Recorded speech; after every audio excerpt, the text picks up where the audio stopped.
Okay, well, good morning, and I'm starting to record now so that this is all available for viewing at a later date if required. And thank you very much for joining us for MCH 502. So first of all, to introduce myself, I'm Rachel Pascoe. Most of you, I think, I'm looking down the list, either know me or did MCH 501 just gone. But I'm also really pleased to welcome, it feels like we're in television now, welcome Rona, who is a relatively new member of staff. And some of you may have seen her name on your assignment feedback, because although she just joined us in end of January, she was very kind and helped me, as some of you may know, with the marking for MCH 501. She is also taking over as module lead for MCH 504, i.e. the dissertation module, which some of you are going on to in September. Morning. So she's waving at you, but you don't know that. So we will present together. So she might interject or interrupt me, or we might have a bit of a conversation for you to listen to at some points during the morning, which might be a little bit different from hearing me droning on as normal. So we are in MCH 502, and as you can see, I have, as usual, put some silly pictures on the DLE page, and we'll just have a quick look through the DLE page as to start off with. And so, as normal, in your top left-hand corner, you've got a reading list, which is quite a short reading list, some key texts. Most of you have already got research text that you're familiar with. The normal dashboard down the side, general news items at the top, and then your submission tab. So the brief outline of what your submission is, and then we'll go through that in a bit more detail in a minute.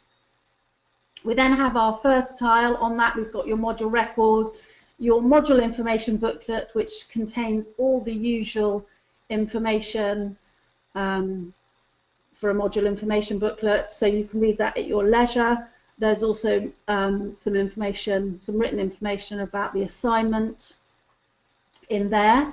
There's also the assignment guidelines, which we will go through in a moment, and I'll just open the module plan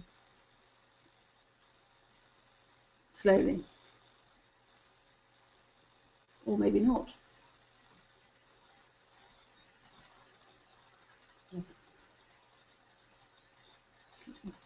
Pause for thought.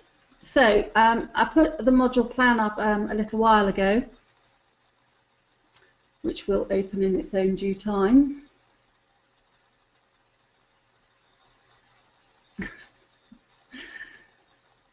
Goodness me, it's slow today. Unfortunately, I've got the presentations open, so we won't be waiting for these to arrive. So, as you can see from this morning from 10 till 12, and the times are set for the webinar bookings, but we'll see where we get to in terms of the content over the course of this morning. So we're just going to go through the module this morning. We're going to look at the assignment guidelines in a little bit of detail. So you have a very clear idea of what's expected for the assignment. We're going to do a bit of a research methodology recap. For those of you that have just done MCH 501, it'll be a bit of a revision. For those of you who haven't done that module, there may be some new information in there, and it might require you to do a little bit of background reading.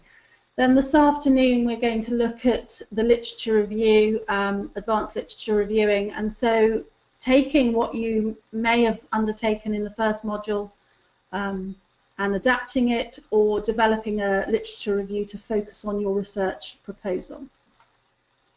And then tomorrow from 11 till 1, we're going to be talking about writing the research proposal. So actually exactly what you need to think about in each of the sections for the assignment guidelines.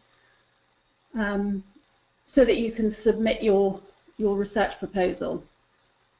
And that takes us, and then you've got Friday afternoon. What I'd quite like you to do, if you've got time set aside, is to really focus on your research aims and objectives. It's really very important that those are clear and focused. So in preparation for the workshop time on Tuesday, it would be very useful for you to have those aims and objectives very clear in your head. Equally, we've got some fantastic resources coming to, from Pam on Monday, and you may have some questions for her in terms of research. So we then move to the research sessions on Monday. Again, they're via webinar. Monday morning is a fixed session. Pam's got an extensive presentation to give you, which will be going up on the DLE hopefully by the end of today. She was just doing some revisions yesterday when we went through it to focus it a little bit more. So that will go up online. There's lots of links in it, so it will be a very useful resource for you.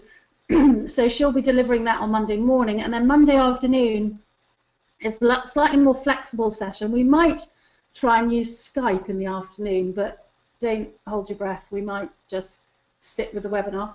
I have a webinar booked, but that's going to be much more of a Q&A. So if you've got specific ethics queries, questions, or things to pose to Pam, that is your opportunity to ask her research ethics questions. And I think Rona will agree, navigating ethics is one of the most challenging bits of your dissertation. It is. And so Pam is absolutely fantastic resource for us. Then on Tuesday, I've managed to negotiate a contact day, and I'm aware that some of you are physically coming down to Plymouth, and some of you are not. If you could possibly let me know who is coming, so that I know, have an idea of how many people are actually going to be physically in the room. And Rona and I will be running a workshop over the course of that day. We'll see how many we've got. We'll see whether there's some specific methodological focuses, or whether we can group you together. We'll see, and that will be quite flexible. If some of you are looking at ethnography, for example, it might be worth having you together, and we'll see what sort of methodological stances we're all taking for that day. And I've got rooms booked from 11 until 4. We've got to move at 2 o'clock, but we'll be quite flexible on that day. So that's Tuesday. Wednesday is, I had to book a physical day, but it doesn't appear in your timetable. You are very welcome to book a one-to-one tutorial with me on that day. And I know for those of you who are physically coming down to Plymouth on Tuesday, you might want to book that tutorial early on Wednesday so you can travel home, or you might want to book it at a different time. It's completely up to you, and that can be a face-to-face tutorial, or it can be a telephone tutorial. And equally, after the module has finished, you are also entitled to come and have a tutorial prior to assignment submission, which again can be either face-to-face or via Skype or phone. It's up to you. But hopefully we'll book that out over the course of the next few days. Okay, so any questions on the timetable? I've got 2 responses in terms of people coming on Tuesday. Are there any others?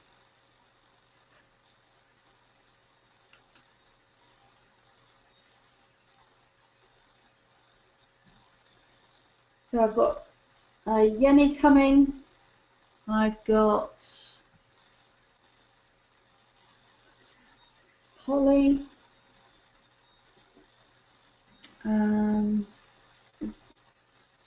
You don't need to be free all day, Dawn. No, not at all. Whatever works for you in terms of flexibility. If you're travelling down from Taunton, if you want to come just for the middle of the day, that's absolutely fine. It would be quite nice if you there at the beginning, but if you certainly don't need to stay all day. So, looking down the list.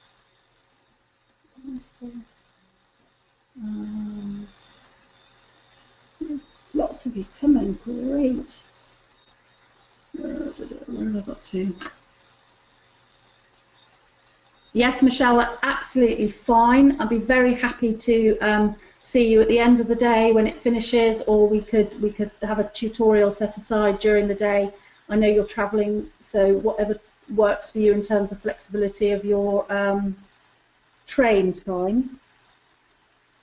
So, Michelle.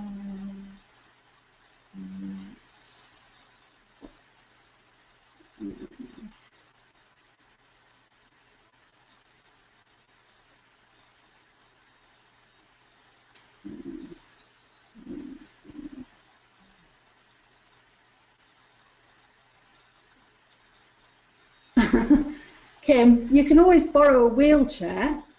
I don't know. I shall read out. Kim is running the London Marathon on Sunday, so she might not be able to walk. Good luck. So fantastic. Good luck on Sunday, and you've got Monday to rest. What are you whining about? Honestly, should have recovered by then.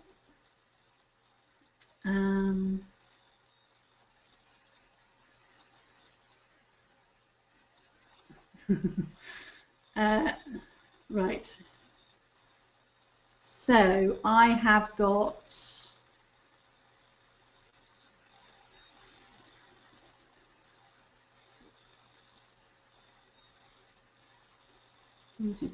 right. So by my calculations, I've got Yenny, Lisa, Dawn, a query, Matt, Davis, Tasha, Polly, Kim, if your legs are working, Matt, Rawlins, Susie, Laren, Michelle, and Amanda. Is that, have I missed anybody out?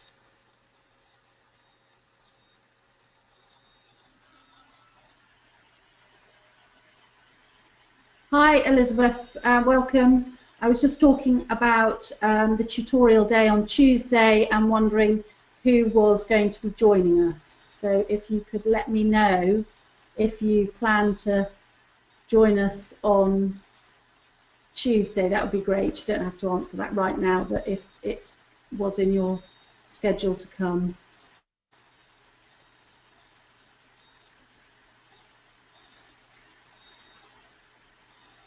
Okay, so Dawn, you'll be joining us by Skype. Okay, we'll then obviously whatever works for you in terms of when you can Skype in and so on.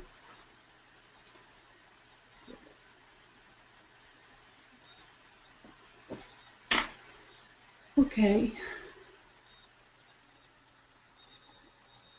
Great.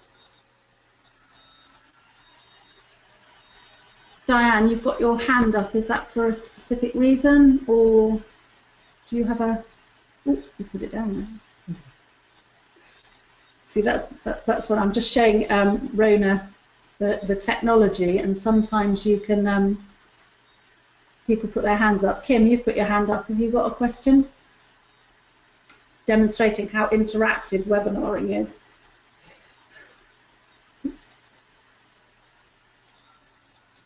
Okay, so that's the timetable. Any other questions on the timetable? In terms of tutorials, as I said, that's flexible. You can book those either on the Wednesday. I am available to see you and speak to you on the Wednesday, or at a later stage. Okay? Any questions?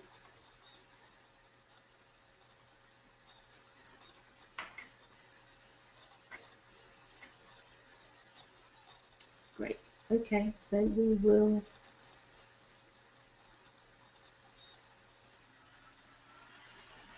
No, there's nothing else booked on the Wednesday. It's just for tutorials, Dawn. There's no fixed session on that day.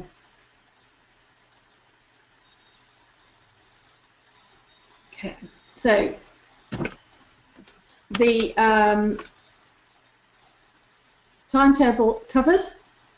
Let's have a little look at the assignment guidelines, because I know you'll all be massively focused on the assignment. Okay, so what we're aiming for this assignment is a theoretical research proposal. And the reason I call it, I'm talking about it in terms of a theoretical research proposal, is because I want you to be very clear in your minds that this is not your ethics submission. Your ethics submission is something that comes separately, and depending, and Pam will go through this in a large amount of detail on Monday, but depending on who you're going to ask, what you're going to ask, or what sort of research you're going, what kind of inquiry you're going to do, will depend on what sort of research ethics pathway you need to go down. So this assignment is a theoretical research proposal. So this is where I want you to outline exactly what you intend to do. So in terms of your introduction, I've allocated 5 marks. This is a 3,000-word assignment, so you've got to be quite discerning with your words. And it's due in on Tuesday the 31st. Is that right? I say that. I'm sure it was the 31st. It might have been the Wednesday, actually, because it's the bank holiday. Before they all leap at me, because that's the first thing they'll say. Oh no, that's not what we had down. It is the Wednesday the 31st. I should know that. My daughter's birthday is the 30th. And I've got to get my doctorate submission in on the 30th, so I didn't want to mark yours until I'd done mine. So Wednesday the 31st of May by 3 p.m. I think I've put on DLE, and it's submitted via the DLE, and if you've done that for last module, you'll know how easy it is. If you've never submitted anything via the DLE, then please don't hesitate to ask me if you've got any queries. So submitted on Wednesday the 31st of May via the DLE, a 3,000-word assignment. Introduction, outlining your chosen subject area. So this is where you're setting the scene, you're telling me what you're intending, what sort of area you're looking at, and what you're going to what your chosen subject area is going to be. Then I'm expecting a brief literature review. Some of you will have already done a literature review. Obviously, some of you did it for your narrative review for 501. You'll slightly refocus it here. Firstly, it's only 2,000. It's only 20 marks. It's only a short piece of work. I'm only expecting sort of 700 words, roughly 750 words. So you are clearly outlining the focus of your literature and giving a clear rationale for the subject and why this particular research is needed. So you're taking, in a way, that synthesis section from the previous module and adapting it. And those of you who didn't do the previous module, this is where you might have to do a little bit of work around your particular chosen area, have a look about what's published, ensure that you are establishing that there's an appropriate rationale for this study to be undertaken. So literature review, 20 marks. We then come into the bulk of the assignment, which is the research proposal section, and 55 marks are allocated for this section, and I've broken it down into subheadings. You're starting off your research proposal with a clear research aim and some objectives. It is fundamentally important that these are well put together. It is essential, starting a piece of research, that this bit is clear and focused, because it's really what I'm marking the assignment against. If, once I've read the rest of it, I look back at those research aims and objectives and go, well, that methodology and that method of data collection and that method of analysis is not going to answer the question that, or the statement that's been set out at the beginning of the research proposal, then the research proposal itself doesn't stand up. To make a cooking analogy, which you know I'm always doing, if you say you're going to make a chocolate cake and then you don't put chocolate in it, you haven't made a chocolate cake. So you've got to be very, very clear. And one of the bulk of the time we spend together on Tuesday, whether it's physically or virtually, is going to be making sure that those aims and objectives are right. Because once you've got those right, the rest sort of falls into place, it follows. So if you set out a specific research aim that outlines a specific method of inquiry, then the next bit follows on. So your methodology then underpins it, and you can be clearly focused on it. Then your method of data collection, or methods of data collection, and what you've chosen to do, what information you've chosen to collect is very clearly outlined. The plan of the investigation with an achievable timeline, and then your analysis, how you're going to analyse the data that you've actually collected. And so all of those things need to match and follow on from each other and sit together as a package. And so it's really important that that first bit is right, and we'll spend quite a bit of time talking about that on Tuesday. Your next section is for 10 marks, is about ethics. Obviously Pam is going to talk to you about ethical principles and so on Monday, but this is where I need you to outline that you've clearly addressed the ethical issues that you might come across. So whoever you're asking, have you thought about all the key issues regarding ethical permissions, confidentiality, informed consent, and so on? So we'll go through exactly what's required in that section a bit more tomorrow, but only 10 marks, which might look quite small, but it is fundamental, and it's where if you get this section wrong, I can sort of turn around and say you haven't understood the method of inquiry. So it really needs to be clearly outlined.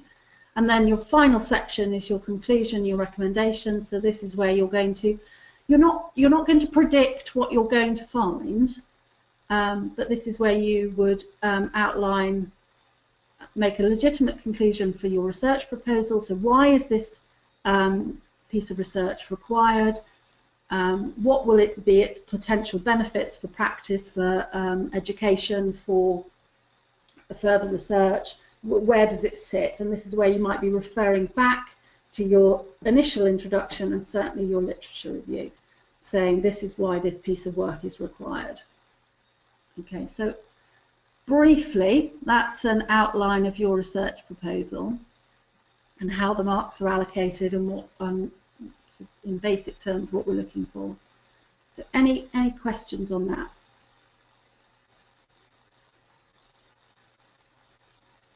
Well, Rona, they've either all died, or I've scared the life out of them, and they're not now speaking to me. But I think they're all still alive.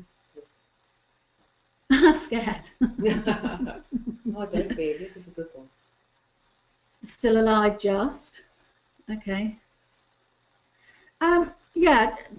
Please don't be scared. I mean, I know I do completely. See where you're coming from, because you look at that and you think, oh my goodness me. But one of the slightly easier, maybe I shouldn't say easier, maybe slightly more That's what you're going to say. Yeah, factors of this particular assignment is a research proposal is a set structure. It has set headings, it has set things, and you look at other people's research proposals, and I have actually put 2 examples, and I'll show you those in a minute, of a research proposal on the DLE. There's not a lot of scope for deviation.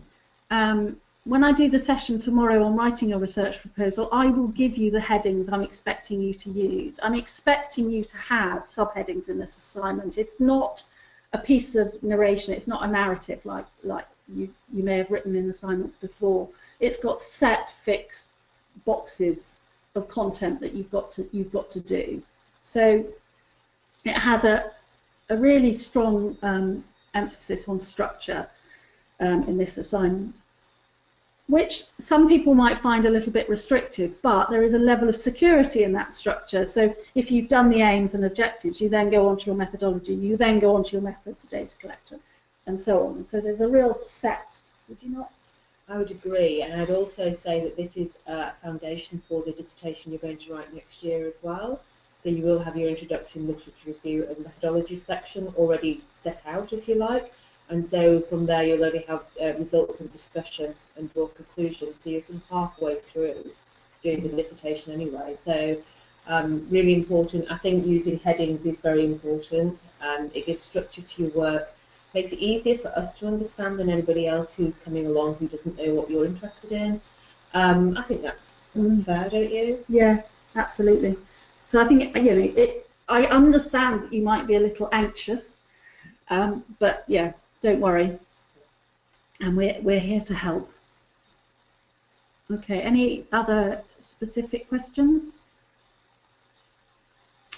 Well, yeah, obviously it's not set in stone. This is an assignment and it stands on its own, Lisa, as an assignment. So Lisa's asked what happens if you change your mind. Oh, you can change your mind. Of course you can change your mind. If you're doing research, whenever you make a proposal, it always changes. Your end result always changes anyway, whether that's master's or a PhD. So you start out with an idea, and that idea is always flexible until you submit your final piece of work for your dissertation. Which is why it can form the foundation for your dissertation, but equally you might completely change your mind. You also, and this happens in life, doesn't it? We might change jobs, we might change focus, we might completely change interest. What I would say is, if you are likely to change, just keep in mind how long some of these things take, and how for your dissertation you would have to then redo a literature review, redo a research proposal, so if you choose a subject now, and it doesn't have to be the same one that you wrote the previous assignment on, and if it doesn't have to be, lost my train of thought then. My crystal ball's not working. It doesn't have to be the same subject, but find something that you're interested in now and you have a passion for, because if you don't find it particularly interesting now, trust me that by November, December this year, when you're trying to embark on it for your dissertation, if you find it a bit dull now, you'll find it deathly boring then. And then cleaning the fridge and doing the ironing becomes far more appealing than doing your work. So pick a subject that you're passionate and interested in, is the response to, but you can of course change your mind. So in terms of, I'm just going to take some of these questions in order. So I hope that clears that up, Lisa. So you can, but I wouldn't recommend it. I wouldn't recommend it, because you're doing an awful lot of really, really fundamental groundwork in this assignment that can support the dissertation and make your life considerably easier in September. Can I just add to that? If you are thinking about that, if you have a subject in mind or an issue in mind, it's fine if you do the foundation work now and you maybe switch perspectives as opposed to completely changing the subject. So that's what you might find comes along, and that's okay. That's not so difficult to do. So Amanda, you're talking about systematic. You are talking about doing a systematic review for your dissertation. So in terms of the literature review section, it's still really important that you get an overview, a sort of narrative overview of what's been written in the literature before you refocus your research question for your systematic review. So that the process of a research proposal is almost, well, it is the same for a systematic review, because you've still got that process that you need to go through. In terms of ethics, no, you won't need ethics, but you may need permissions If you are going to be reanalyzing other people's data, you might need permissions also if you are reanalyzing other people's findings using a different research question. So I know that there are different permissions required for systematic reviews. You don't have to go through the formal ethics process, but you still need to think about ethics, because if you're asking a new question of the data, which is what you're doing in a systematic review, there might be ethical considerations that you will need to take into account, but there will be specific ones for a systematic review. I hope that answers your question, Amanda. But I have already identified who your supervisor will be. You might not know this, but I'll talk to you about that offline. They are very knowledgeable in the systematic review field. Lisa, well, if you're not entirely sure, then it's time to start thinking and focusing, because I think you can really get a great start for the dissertation module next year. Well, Michelle, that's absolutely fine, and that's what Rona was just saying about changing focus. It's a subject area, so I know some of you have got subject areas that you're interested in, things that you've looked at in terms of your literature reviews in the past, or in the assignment that you've just done, or just from your own personal reading. When you develop that as a research question or statement and turn that into a research aim, you might then go down a specific line in terms of methodology, and you might submit that for this assignment. But it might turn out that in practical terms, when it comes to September, or when you are together with your supervisor, that process changes and you start thinking differently about it, or you might want to adapt it slightly, and you might have to adapt it. There might be practical reasons why you have to adapt it. So what you intend to do, even when you submit your ethics approval, doesn't necessarily turn out to be what you actually do. And there's always, you probably ought not to say wiggle room in terms of ethics, but there always is a little bit of movement. Yes. And it is and it isn't. It depends on how much it changes, really. Yeah. So just be careful. You don't want to have to start again with the process. You don't want to have to start again, and that's where your supervisor will really keep you on track, and they will advise you as to if you are going outside the parameters of which you've got ethical permissions from. Certainly, if you take a grounded theory perspective in your research, then there may be an iterative process from collecting the data that takes you in a specific path. But getting ethical clearance for a piece of grounded theory will ask specific questions of you. So I hope, does that answer?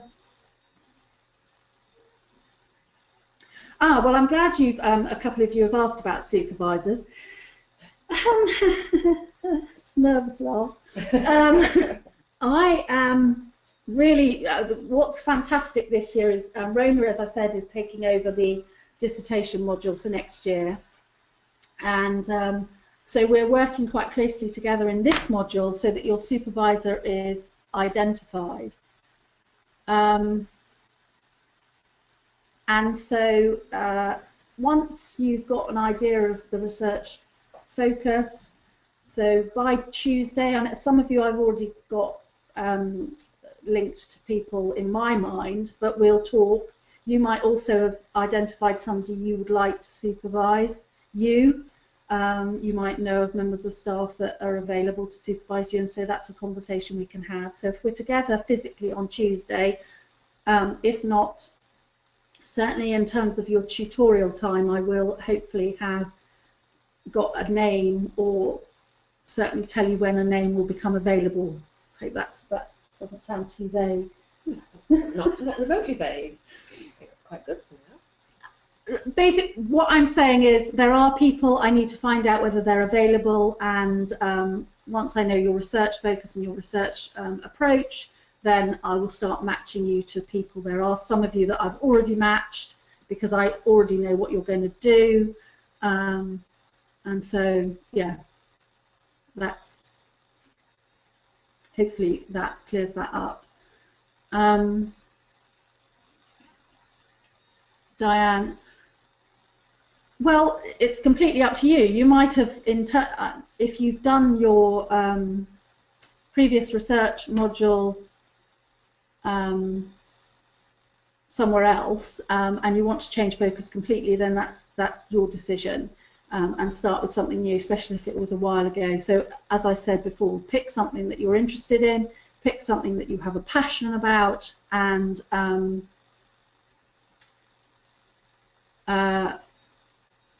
so I wouldn't necessarily say look at something new, but you know, that's completely your decision. Okay. And I'm just going to go back to an earlier question, just so I do it in order. Right, about number of references. As many as you need. It's a question that I personally have never asked, and it's one that I was never taught to ask either, is you reference everything that needs to be referenced. It's that simple. So if it's a statement or you're copying, quoting, you must always reference. And if you're making a big statement, you have to have evidence to be able to make it at this stage for a master. So reference everything that you need to reference. It's that simple. I don't know if you agree with that. Yeah, no, I absolutely agree. I mean, they work on the principle that it's 10 references per 1,000 words. No. But I think that's a little bit arbitrary. If you look at the sections, in your introduction, for example, I would expect there to be a number of references that support your chosen subject area. And those references might come from policy, or you know, national guidelines, or something, you know, strategic, so that there is a sort of social policy, sociological focus in your introduction. So I'd expect there to be 3 or 4 references in that first section. In your literature review, there's going to be a whole host of references, obviously, because you are referring to the body of knowledge. Now, if you're looking at the use of, I'm trying to think of something really obscure, you know, the use of a really specific drug in the treatment of a really, you know, defined illness, there may be very few references available. There may be a very small body of knowledge to support that, and therefore I wouldn't expect there to be an awful lot of references. But in that 20, in that literature review section, there would need to be some. If you're looking at, you know, hand washing techniques in the acute care sector, well, if you did a primo search on that as a topic area, I'd expect there to be 40, 50, 60 references in the last 5 years alone. So, I mean, I'm not going to make a definitive number. Then we move into the research proposal. This is where your research references are going to be predominant. So aims and objectives wouldn't necessarily need a research, but your methodology section, if you're talking about grounded theory and you haven't referenced Corbyn and Strauss and Goober and Lincoln and some fundamental names in qualitative research, then I would think that section is weak. Equally, if you're talking about you're doing a quantitative study and you're coming at it from a critical realist perspective, this is some things that we'll be discussing in a minute when we do a bit of revision on research, and you don't mention somebody like Margaret Archer, then I would expect that would be a weak methodology section. So that section requires its own set of references. And then we go into the method of data collection section, and you are looking at interviewing, for example. I would expect there to be some interviewing references. So references from the research literature that support the use of interviews as a data collection technique. So I think what I'm saying is that the references for each section will come from a slightly different body of information, but they will be there to support what you're discussing. So I hope that answers that question. But I'm not going to give you a definitive number. Sorry. I'm not really apologising, but yeah, anyway.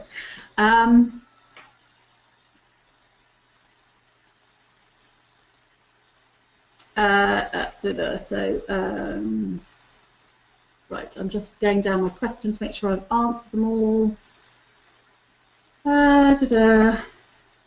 Right, so Diane, I've answered your question. Yenny, you were talking,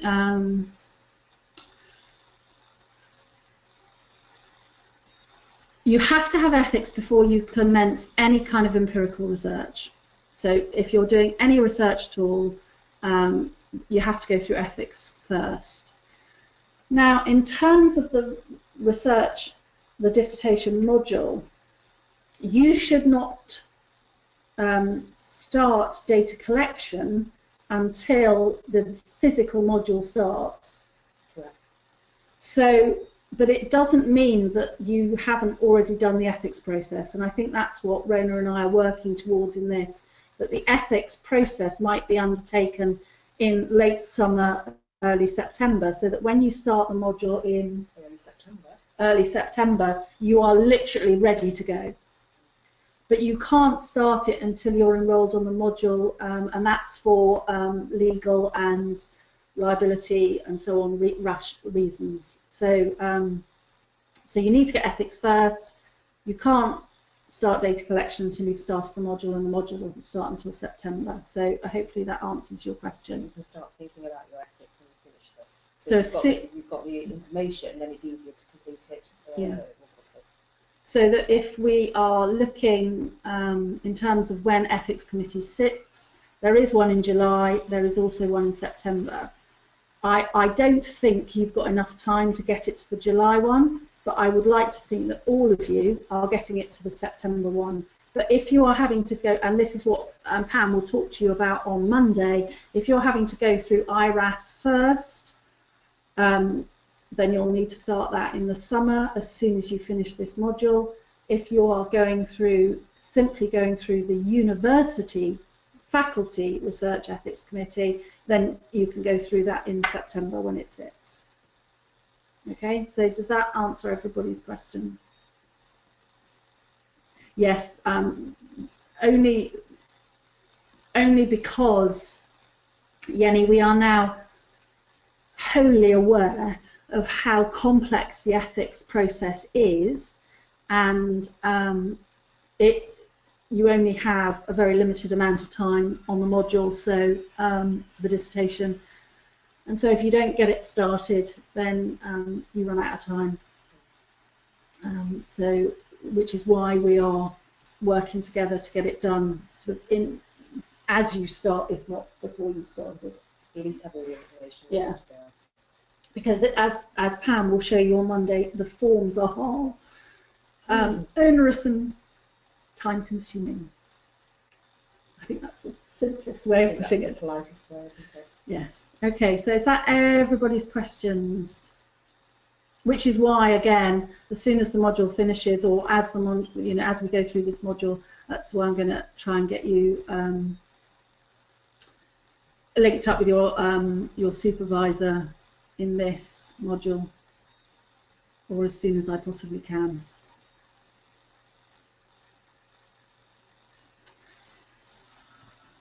How long? I'm sorry, Lisa, I'm not quite sure. The dissertation module starts early September or mid-September. So about I think it's actually, well, it's no later than, I can't remember the exact dates, I think it's before then, and submission is in August. So yeah, so you have under 12 months to do it.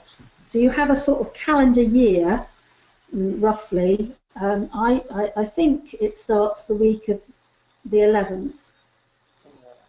Somewhere around that. I have got the date. Yeah, so mid-September the module starts, which is when you are enrolled and you have your first workshop. And then you submit in at the end, or mid-20-something of August is submission day. So you submit in August. So if you think you are, one would hope that the bulk of your data collection is happening in sort of January, February time. So that does not give you a lot of time to then analyse and write up. So I would ideally think that by the beginning of March you've finished your data collection. Absolutely. So that you've got enough time to write up. The dates for the workshops for 17-18 will be available as soon as Rona tells me what they are. I don't know exactly, but there's one early September, there's one early November, and the other one is in March, usually the first 2 weeks of each month. And then there are presentations in early June, where you get feedback on what you've done so far, which will be most of it, just so that you can tighten up anything that's weak, and then you submit in August.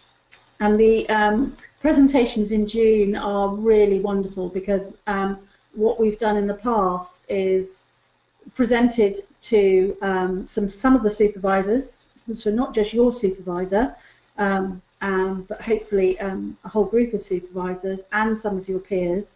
And what we do is we give feedback, and we do some questioning, and which really, and it's to think of it as a sort of your formative feedback in a way, because it allows you to make any adjustments, to reanalyze data if it's not clear, to really focus the project, and it gives you some really clear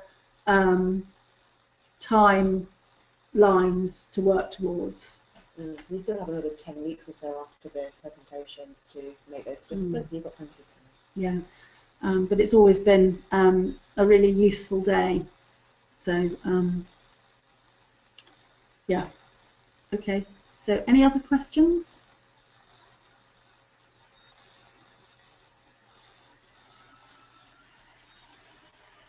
I'm deleting all your questions now. So, okay, anything else before we move on?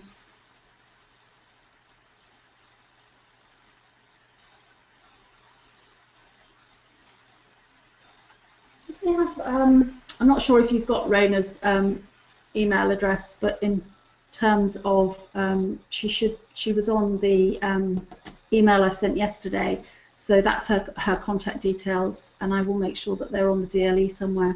So in terms of dissertation questions, if you'd like to focus them to Rona in the future, then she will be able to answer them. And of course I'm making the assumption that all of you are definitely going to go on to the dissertation stage.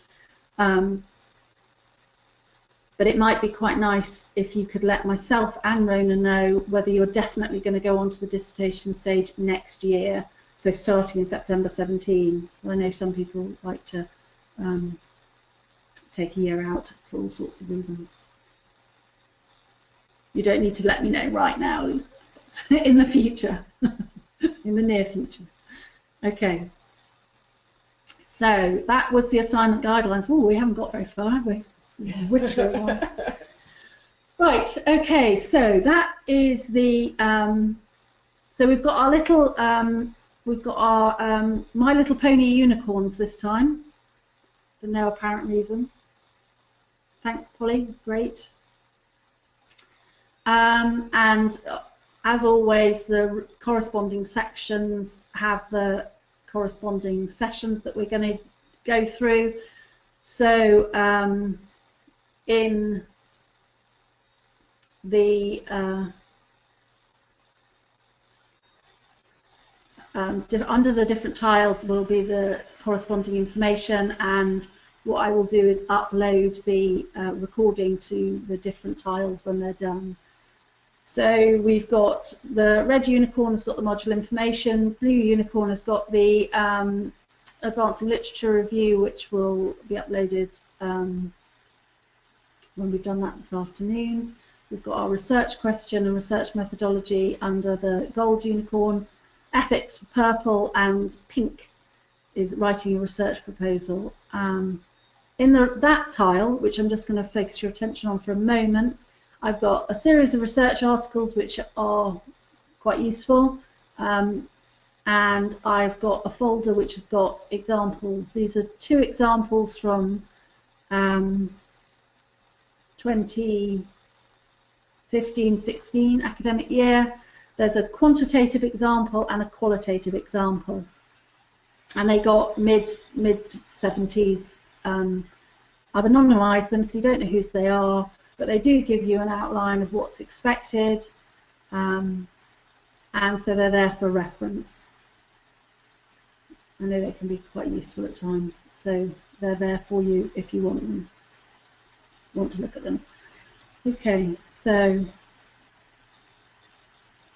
any questions before we start the presentation?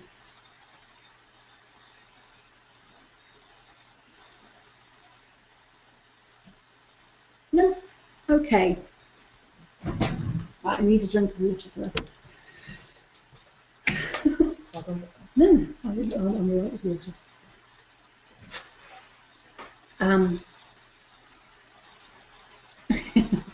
Thanks, Lisa. There's an expression that we use in our house, which is TMI, which is too much information. You don't need to share your bathroom breaks with me. Okay, so I am. Presentation. There we go. So for some of you, this is going to be purely revision. Why is it doing that? I didn't ink it on that page.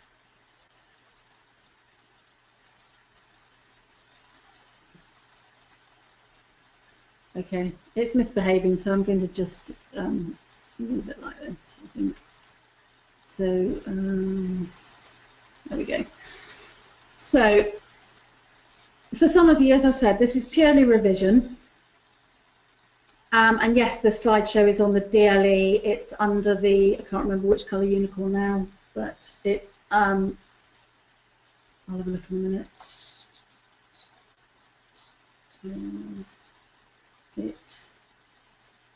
It's under the gold unicorn. No, it's not under the blue one, it's under the gold one, Polly.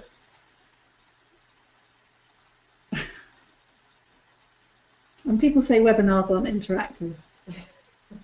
Okay, so we're talking about research methodology. So for some of you, as I said, this is going to be revision. For some of you, this might be revision from a while ago, some longer than others. So hopefully, just put your hand up or type a question if you've got one at any point, and I'll hope to address it, or I might see if Rona can address it. She's laughing at me, I'm not sure why. Okay, so we're talking about, remember, we're talking about research paradigms, and this is my favourite topics, isn't it? When you're putting together a research proposal, it is so important that you have that background knowledge, and that section that you're going to write about your methodology really is the framework of everything you're going to do after it. So it's understanding that the bricks and mortar before you put anything else in the building. You have to get that bit right. And so firstly, you're going to make a decision, and at the beginning of your research question about what perspective you're going to come from. Where are you going to take this piece of research? Are you going to do a piece of empirical positivist research, or are you going to do a piece of interpretive qualitative research? You can't be both. You have to make a decision right at the beginning. Now, don't get me wrong, that doesn't mean that you can't employ techniques that are borrowed from one side or the other, but that perspective that you take at the beginning has to be very clear. So you're either going to be a positivist or you're going to be an interpretivist or a humanist.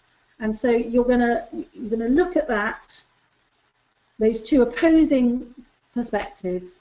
And in the literature, you might see it talked about as quantitative and qualitative. To me, that's a little bit basic. At this level, you need to be digging a little bit deeper than just saying it's a quantitative piece of work. So you need to look at, and you'll remember these, some of these terms when we get to them, about ontology and epistemology. So if you are coming from a quantitative stance, you are doing a piece of deductive research. So you may start your research aim at the beginning. Will talk about testing a hypothesis. You will be seeking to prove something. You will be seeking to establish that one treatment is better than another, or one drug is more effective than another, or one particular educational approach is better than another. But it's that idea that you are seeking to establish that there is a body of evidence that will prove that this statement that you've made is correct. And so you will have to employ data collection techniques that match that methodological stance. Equally, if you are coming from a qualitative perspective, you're doing a piece of inductive research, you'll talk about advancing theory. So there's no element of proof required. That's not what that type of research is seeking to establish. It's about advancing theory now.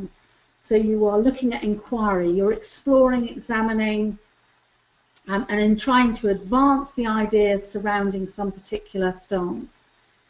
And therefore your methods of data collection will match that methodological stance. So when we're looking at quantitative research, we're often, oh, I've got these the wrong way around, and I keep meaning to change them. I'm going to do it right now.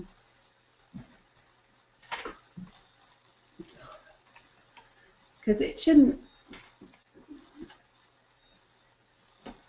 You see, this is editing. He says webinaring isn't interactive, eh? Right. Qualitative research on the left.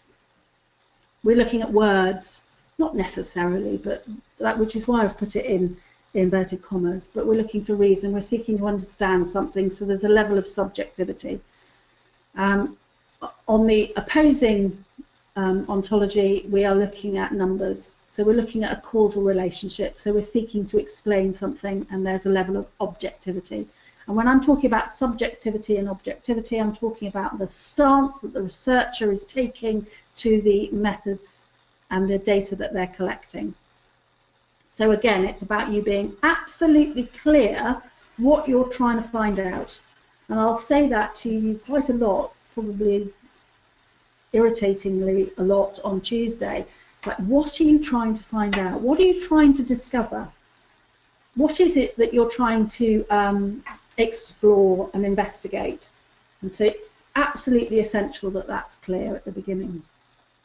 So when we're looking at research, we talk about the theoretical foundations.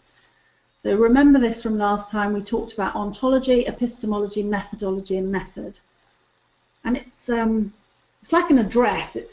Starts with the top and works down, and it follows, it matches. If your ontology is such, that will determine what your epistemology is, which will determine what your methodology is, which will really indicate the methods of data collection that you're intending to use. So they have to sit together. And what we're looking for when we mark a research proposal is that approach is clear and matching. I would totally agree.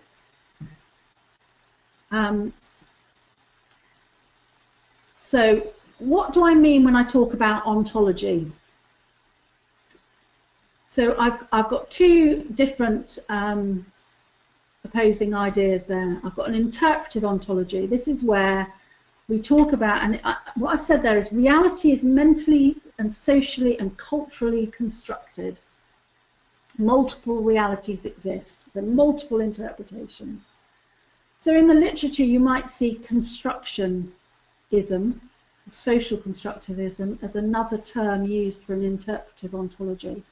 And this, what I mean by that is there is no truth or right or correct answer. There's just, you know, to coin a slightly inappropriate phrase, 50 shades of grey, or 50,000 shades of grey actually. and that reality is actually constructed by the social setting, the cultural setting, and there may be some reality that purely comes from you. So if you're asking somebody their opinion on something, and that opinion is completely different from yours, that doesn't make their opinion wrong or any less true. It's their opinion. Equally, your opinion is your opinion. And so there is no seeking proof or fact.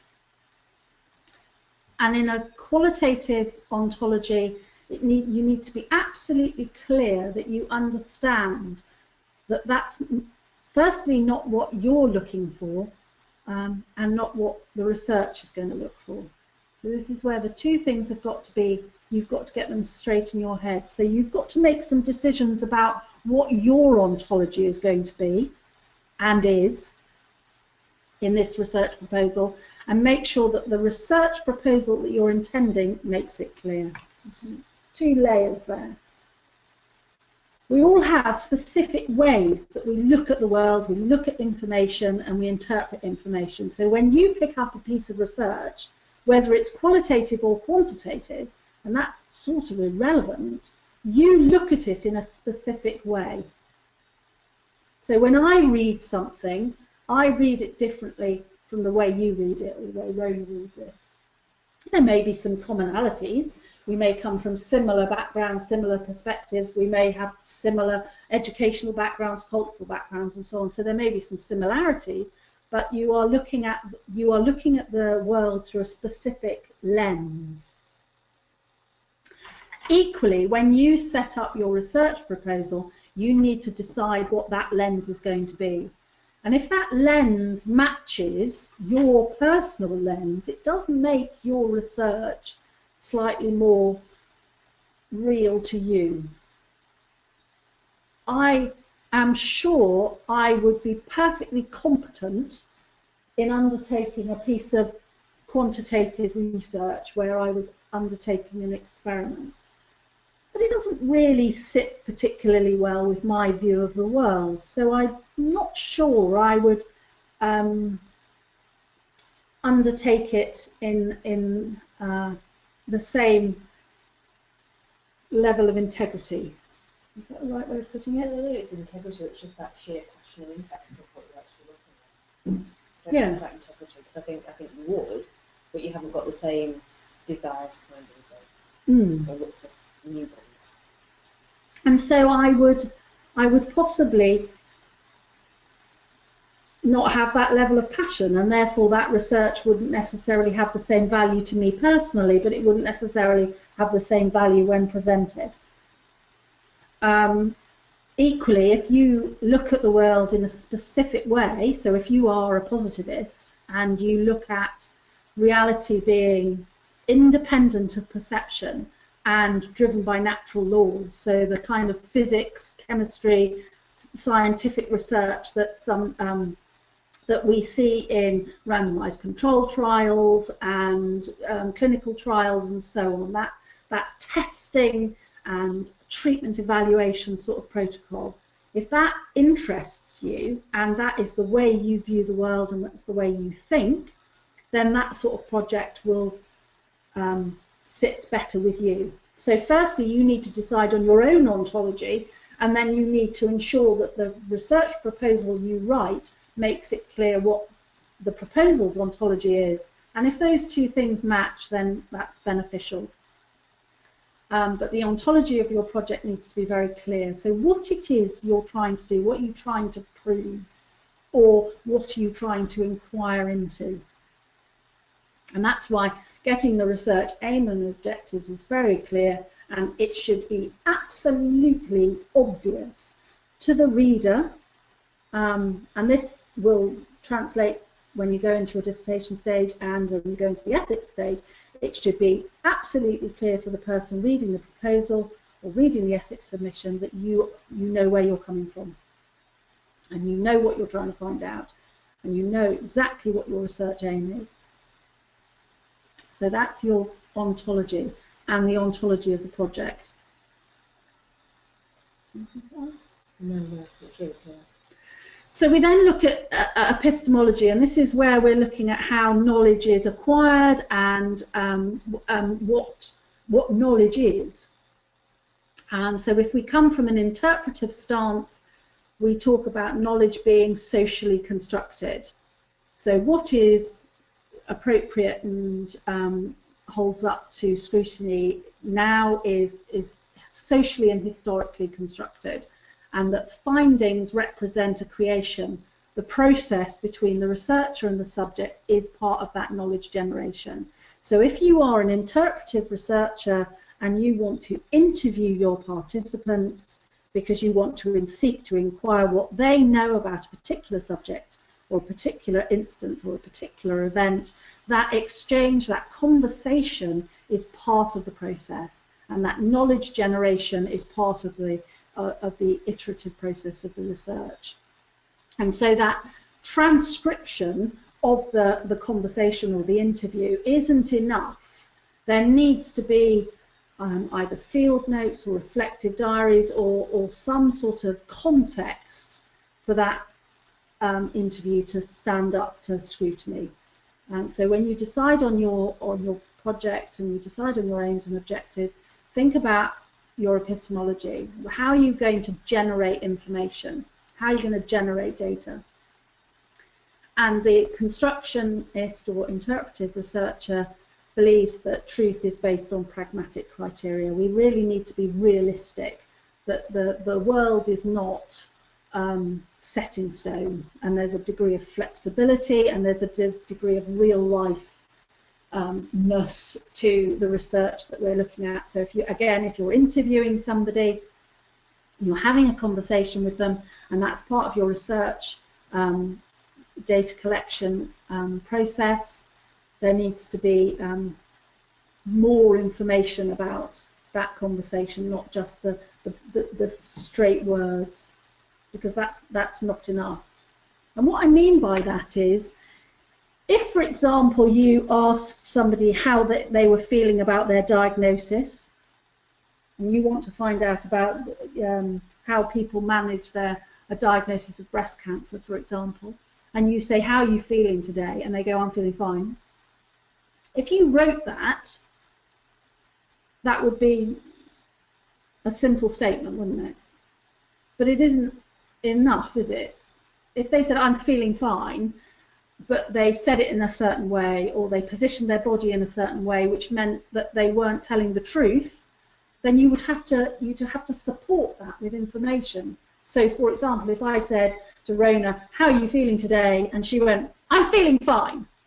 And she did it in an aggressive way, and she put her hands up in front of her face, or she folded her arms in an aggressive manner, that would suggest to me that actually she isn't feeling fine at all. But equally, if I said, how are you feeling today? And she said, I'm feeling fine. And she smiled and she looked relaxed and she used a specific tone of voice, that would mean something else. So when we're looking from an epistemological stance at knowledge generation, we have to put it in context and we have to be realistic about it. And that relationship between the researcher and the researchee is really important in that generation of knowledge. That's if we're an interpretive researcher or we're looking at a qualitative piece of work. If we're looking at it from a positivist perspective, then we need to be detached. Because when we talk about data generation from a positive perspective, we are talking about generating factual information. So we would be detached. It isn't the relationship between the researcher and the researchee that is of any interest in this particular field of research. So you therefore remove any of those variables from your research and you look at the specific cause and effect. So if I want to know how a particular drug works on a particular group of patients, then I go through a whole set of processes to ensure that that's the only thing I'm looking at. And so the relationship between me and the knowledge generation is very detached and very distant. So when you're developing your research proposal, you need to make this ontology and epistemology fundamentally clear to the reader, where you are coming from and what you are trying to find out, and what your relationship to that data generation is going to be. So your position in the research is clearly stated. Any questions?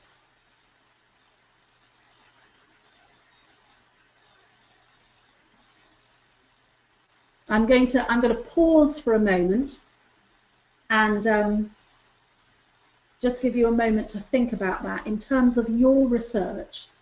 So I'm going to mute my mic in a second, and I'm just going to let you think for a minute about, have you made a decision about your ontology? Have you made a decision about your epistemology? And do you understand where you, as a researcher, are coming from in terms of those two questions? I'm just going to mute my mic for a moment.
Okay, so hello then, welcome back. I've had a couple of questions.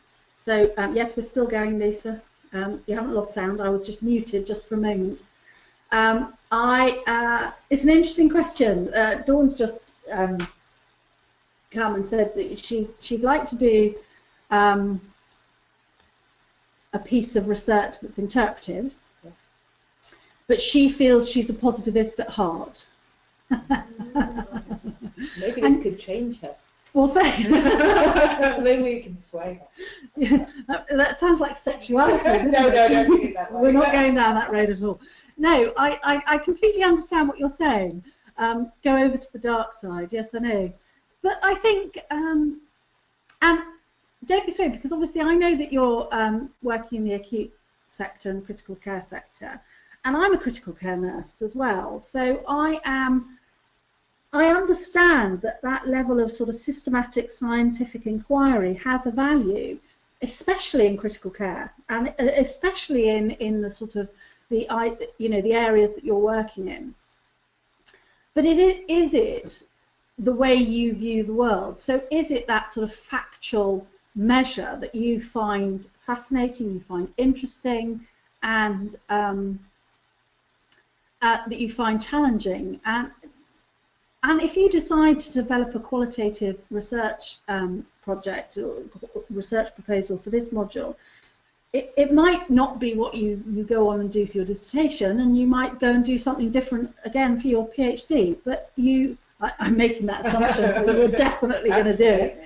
And you're on this journey now, we're never going to get rid of you. But it is really important that you think about what you want to find out. And that will be influenced by the way you view the world. You can't help that.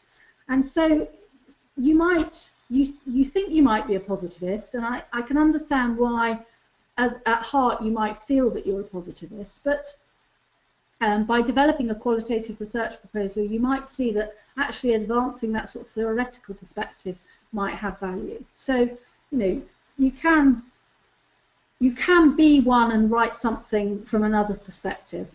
So that's, not problematic, but I understand what you're saying. Now, mixed methods is an interesting concept, because we have to be very clear when we say mixed methods that we actually mean mixed methods, not mixed methodologies, which are two totally different things. And I would suggest that there are projects, and they have huge, weight and strength and validity, that use certain methods of inquiry, so certain methods of data collection that sort of maybe naturally sit on the positivist stance or the interpretive stance. So, for example, you might do a very quantitative survey to assist you in identifying a sample. So, for example, if you wanted to find out how student nurses felt about a particular idea, you might send them a survey to find out their perspectives and then inquire further. But your underlying ontology and epistemology will be interpretive. You might be using mixed methods to answer that or inquire into that area. So be careful that you're talking about mixed methods and not mixed methodologies. I would suggest that there is no such thing as mixed methodologies, not truly. We might employ elements of qualitative and quantitative in the study, but your ontology and your epistemology need to be very clear, and they need to be one or the other. I don't think you can, I would say you can't be both in terms of methodology, but you can use mixed methods to answer a research question. Correct. I think it's that simple, really, isn't it? And don't start getting confusing you. And also remember, this is a master's piece of work. It is 1 year. Don't make things more difficult than you need to. Make it easy. Yes, and so it's not that it is easy, but don't complicate it. No, and you might be looking at all the sort of multiple layers of data collection and multiple phases of data collection, because there might be an iterative process. Just small and perfectly formed. We think about diamonds, not chocolate cakes, when we talk about research. Yes. Yeah, small and perfectly formed is perfectly good. And actually, you might look at it and think, really? Sounds a bit small and a bit limiting, but actually small projects often work out to be incredibly insightful, and there can be a real depth. Keep it focused. Yes. And if you have lots of phases of data collection or lots of methods of data collection, your research aims and your research objectives can get a little bit woolly, and that's when you can lose focus, and it can be quite difficult to manage. Right, so Polly said, my research is definitely positivist. Okay, so I think that suggests, I think that comes from the subject area that you're coming from the genetic side. There is an element of positivist. There's a real wealth of positivist research in genetics. Equally, there's much more of an emerging body of knowledge about the qualitative interpretive research that's being done. So you can certainly come from both perspectives to answer your research question, but you think you're an interpretive by nature, so maybe you and Dawn need to have a sort of joint counselling session. As I said, I don't think that there's anything wrong with that. If I would say I'm very much an interpretive researcher, and my ontology and epistemology is very much socially constructed, and therefore I would find it quite difficult to embark on a piece of positivist research. It doesn't mean I couldn't, as I said at the beginning, but so you have to think about what you want to do. And I know I'm in the similar boat, but don't be pushed by your organisation into doing a piece of research that you don't want to do. Totally. I know that some of you are working in organisations that have said, we will pay for it if you do this. That's slightly immoral, and I'm not sure whether it's particularly legal. So I think you might have to have the strength to say, thank you very much for your money, but I'm still doing the project I want to do. And I know that from personal experience. My head of school wants me to do a very specific piece of work for my doctorate, and I'm not doing it. It's in the same ballpark, but it's not what she wants, but she's still coughed up the money, so there you go. So far. Amanda, if you use patient perspective input in choosing your research question at master's level, I'm not sure I understand the question. If you are doing a piece of primary research, so you can approach patients and members of the public and other members of staff to answer your research questions. So you might send a questionnaire out, or interview, or do focus groups, and so on. So yes, you can, if you're doing a piece of primary research, but for you, if you're using a systematic review, you're using data that's already been published, so you're asking a new question of the data that's already in existence. Any other questions?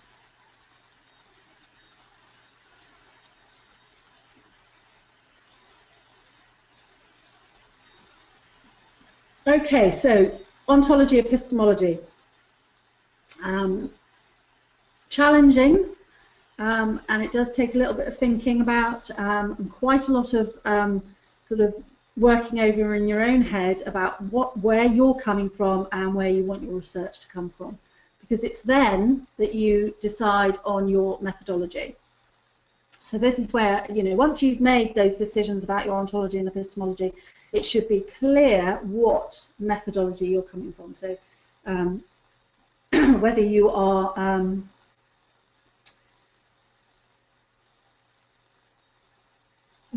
coming from a qualitative or quantitative perspective, whether you're coming from an interpretive or a positivist perspective. A systematic review sits within the positivist camp. it is a positivist method of evaluating data. So a systematic review would be considered to be a positivist piece of work, critical realist piece of work. You can do a narrative review, which is what you've done in MCH 501 to the literature. That's a narrative review. So it's a sort of qualitative look at the literature because you did a thematic analysis on what the literature said. So when we talk about literature reviews, we talk about a systematic review being the positivist stance, and we talk about a narrative review being the interpretive stance. So I forced you, those of you who did the previous module, to do a piece of interpretive work. You might not have known that at the time, but I did. But you could tell the positivists in there. Yes, but when reading them, you certainly could. Yeah, and that's sort of where you give it away, really, by the way you evaluate research. So, as I said at the beginning, when you look at a piece of research, you're looking at it from a specific lens, and that's your ontology and epistemology, which gives you, which influences the way you evaluate it. However systematic you're being, or even when you're using scoring techniques like ChemEt, which is a very positivist scoring mechanism, you can still give away your approach. And they did, really, didn't they? They did. So, clear as a bell.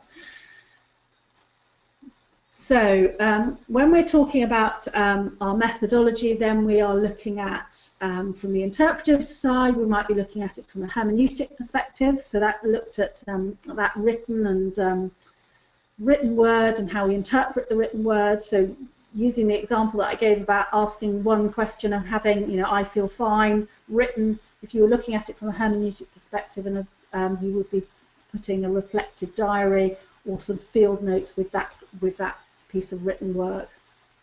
And that your methodology would be interpretive, because your purpose is to uncover a variety of constructions. You're not expecting to come up with one answer when you do a piece of interpretive research. There will be a series of answers and series of responses which might fall into certain themes or narrations that you can link together.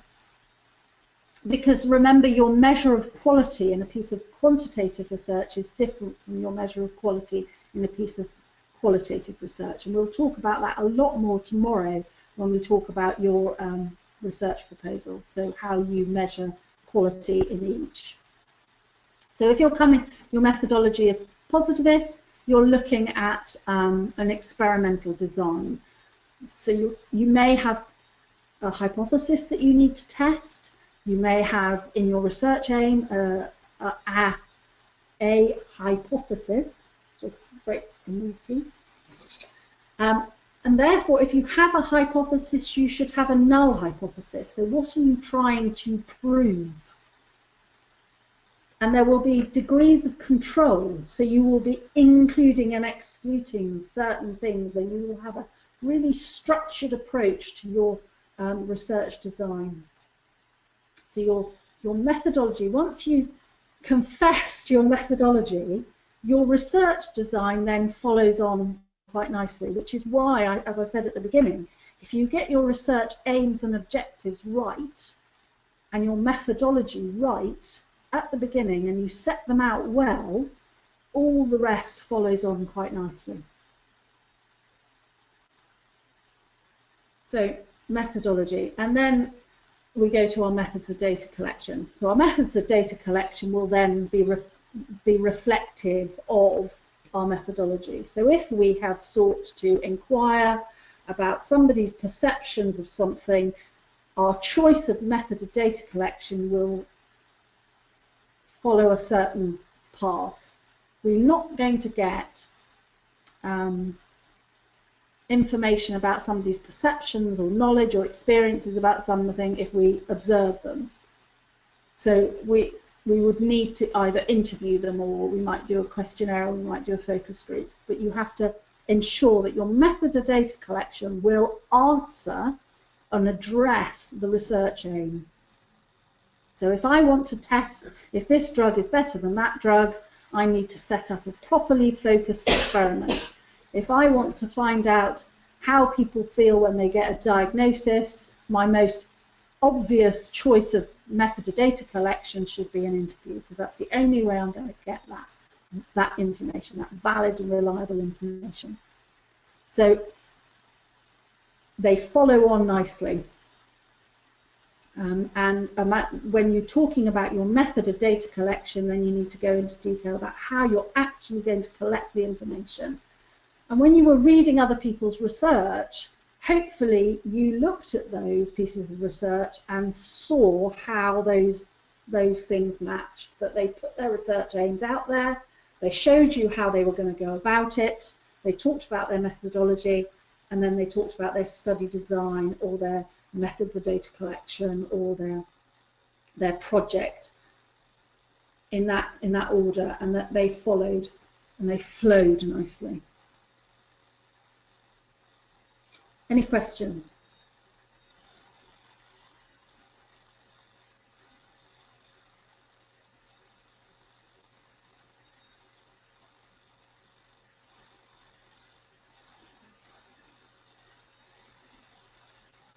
If we were in a class now, I'd be staring at you.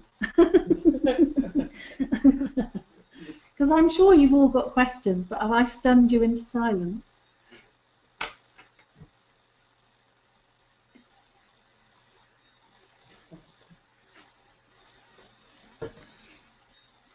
I know I've gone on and on and on and on and on about it this morning, but it's so, this bit is actually the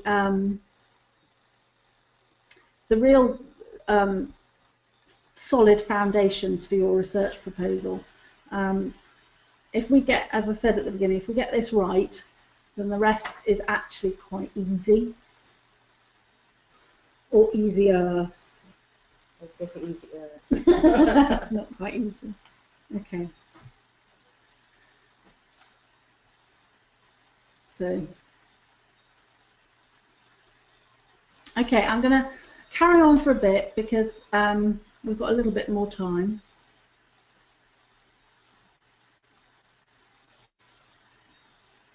Yes, absolutely they are, but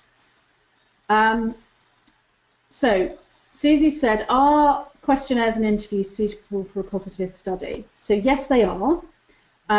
Specifically a questionnaire, and in a questionnaire you can design a questionnaire appropriately so that you have got some information to test your hypothesis, because remember, if you're doing a piece of positivist work, you need to have a statement at the beginning that seeks some evidence, some cause and effect, some proof that you're going to try and measure against. And so if you're designing a questionnaire, so you're testing knowledge, aren't you, in yours, Susie? Isn't that your intent?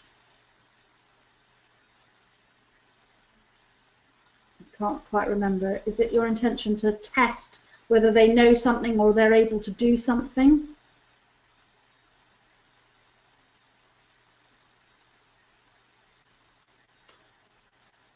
I'm going to open your mic, Susie. Can you speak?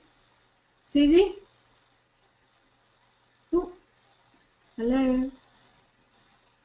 I've unmuted you if you wanted to answer.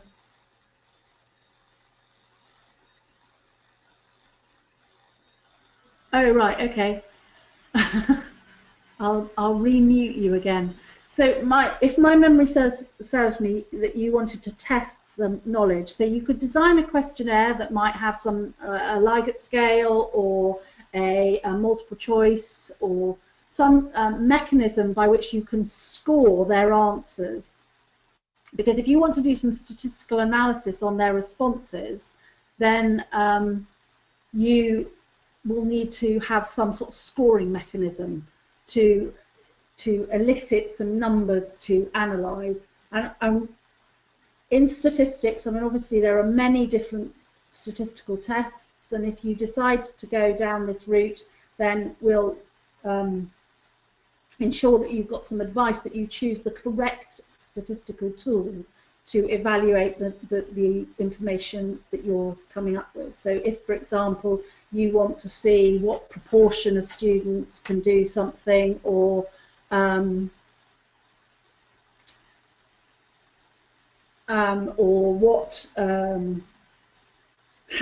percentage, or what specific numerical device you can use to answer your research question. So if you, as you said there, you're testing to see whether students should have an OSCE. That's a yes/no answer, isn't it? So what is it exactly that you're trying to find out? That will their experience in first placement be more valuable, more worthwhile, more? So we've got lots of different measures there, and this is where we go back to that research aim and research objectives. So if you said ensured that the students had a more successful first placement, how are you going to measure success in the first placement? So with yours, Susie, you're looking specifically at outcome measures, and so you'll need to be very focused about what you're trying to find out. So going back to your original question, yes, you could use a questionnaire.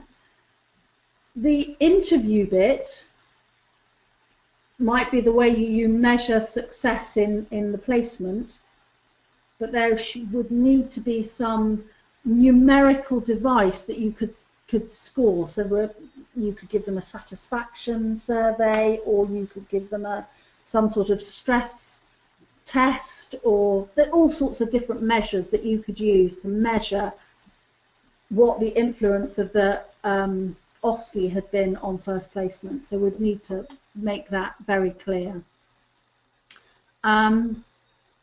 So I hope that helps, Susie. But as soon as we've identified which research approach you want to take and what you want to measure, we'd be able to decide whether it was a questionnaire or an interview was most appropriate. Polly, I'm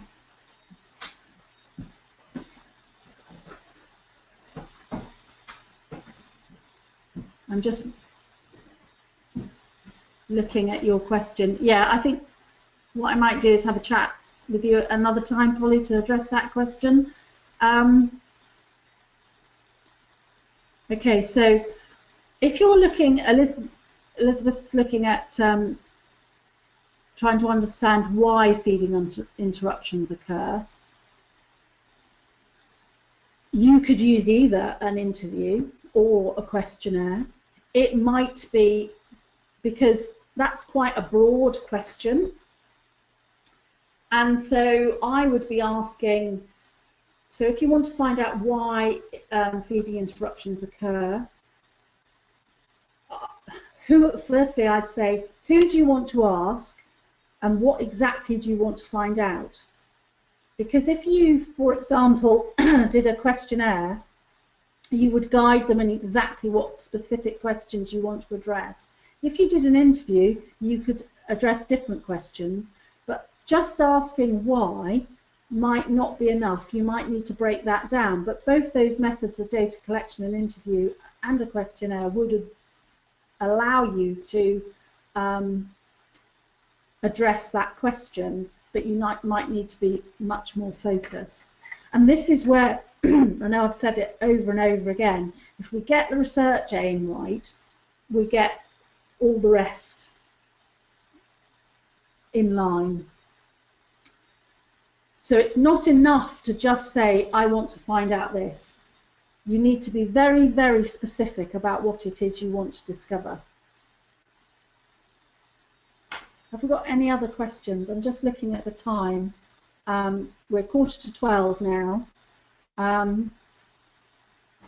If we don't have any more questions in this section, I might pause and recap the other research methodologies after lunch, and carry on with the literature review. So, your area of interest, Lisa.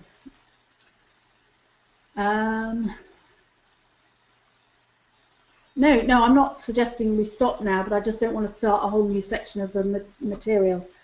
That's a really interesting question. How student nurses develop their academic writing skills through the programme.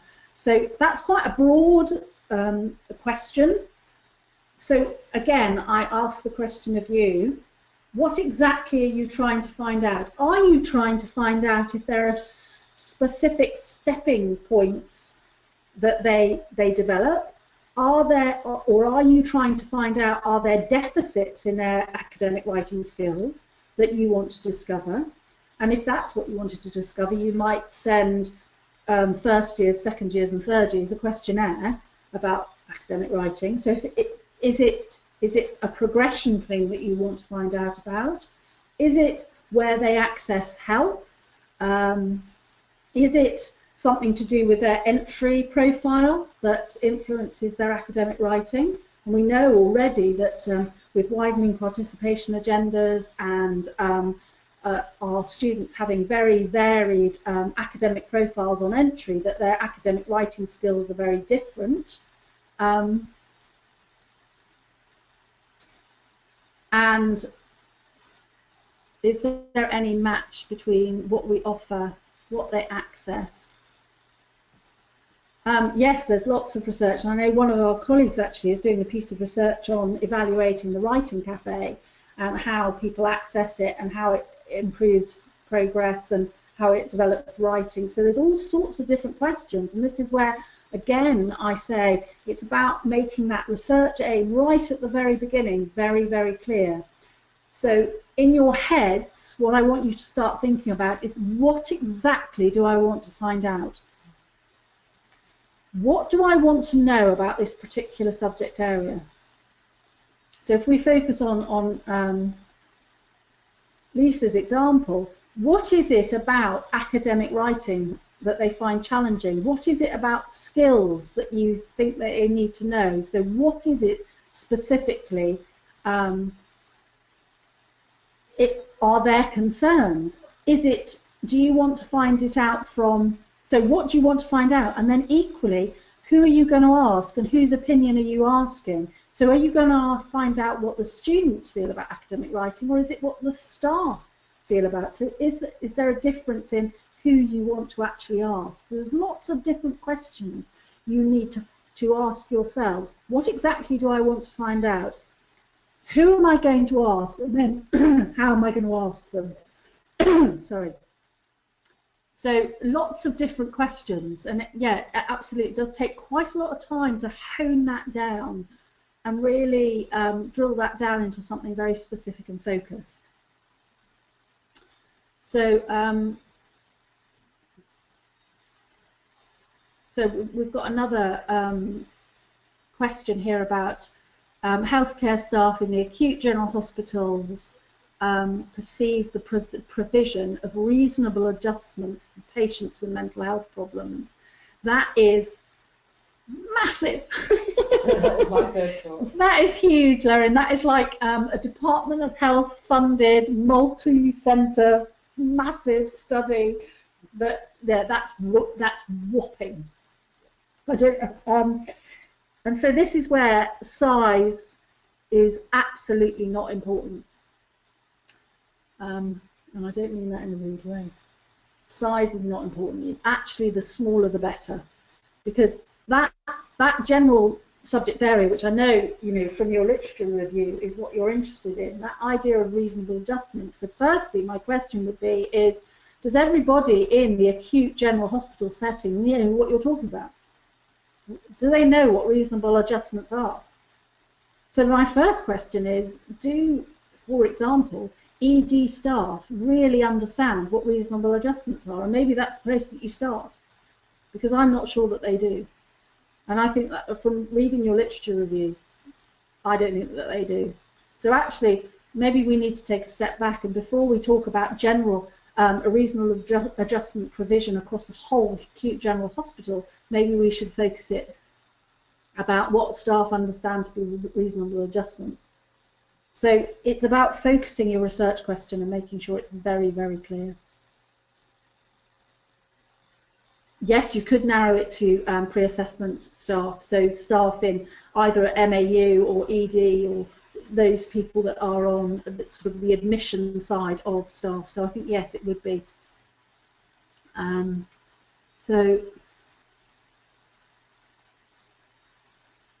Diane, I'm just looking at yours. You manage minor injuries, and they're attending with medical problems. There's something to look at. Do you collect patients' perceptions of the service? Oh yeah, absolutely, absolutely. Do people really understand what a minor injuries unit is, a minor injuries service? But yes, you could absolutely ask about patient perception, and that would be a. But again, you would need to focus it very specifically on a specific group of people at a specific time in a specific geographic location, because you cannot say I'm going to do patient perception of a whole service in England, because that just is unreasonable for a master's project. So it might be about understanding local service provision and local patient perception. So yes, we might need to focus it. But it's really exciting that you've got such diverse and different research ideas, which does help me initially in thinking about supervisors, because it would be nice to match people with supervisors who have a specific interest.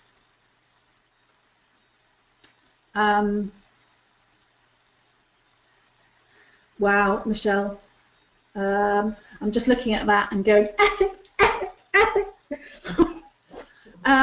Newly diagnosed women decide regarding surgical intervention following rapid BRCA gene testing. Okay, Michelle, you and I need to have a conversation about ethics. I'm going to stop crying. I'm just, yeah, that sort of project is going to require unbelievably stringent IRS application, and so yeah, we'll need to have a conversation about that.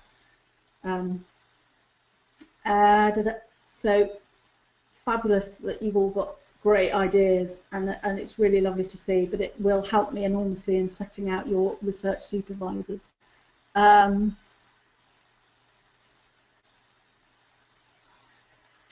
Yeah, Dawn, I'd see yours about the DNA AR and the tech forms. I know, you know, from your literature review, what you were looking at and interviewing primary and secondary care doctors. My discussion there would be, why do you want to do primary and secondary care doctors? Why is it doctors that you want to do? Is there not going to be a very different opinion to primary and secondary care? So is there a reason that you're making a comparison? Is it your intent to compare? If it's not your intent to compare the two groups, then I would focus on one, not both. And so there's lots of other little questions that we could ask. But it's great that you've all got some really interesting ideas to develop for your research proposals. So at that point, because we're 5 minutes from close, I'm going to stop, and we will reconvene at 1, and I will sort of carry on from here, and then we'll work through the advanced literature reviewing session this afternoon as well. So if you've got no other questions or comments, keep those ideas, keep writing down those ideas about your research questions, your research aims, because we're going to carry on working through them over the course of the module. So any other questions before I close?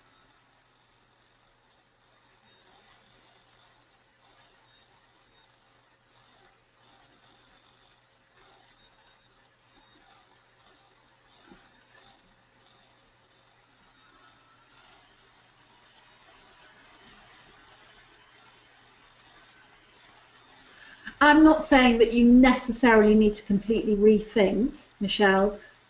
I didn't mean to be mean. My only concern would be knowing the ethics provision a little bit, that if you wanted to interview newly diagnosed breast cancer patients, that there will be a very, very close supervision required, and therefore we'll need to talk about it, and I'll need to find you a very appropriate supervisor. So if that's really what you want to do, realistically, there is a time constraint, and so maybe we could have a conversation outside the webinar. But the fun thing is that you're coming down on Tuesday, so it'll be great. We can really knuckle down and give it some specific thought then. Okay. Okay, so thanks very much, everybody. Thanks for your attention, and I will see you all at 1. Okay then, bye.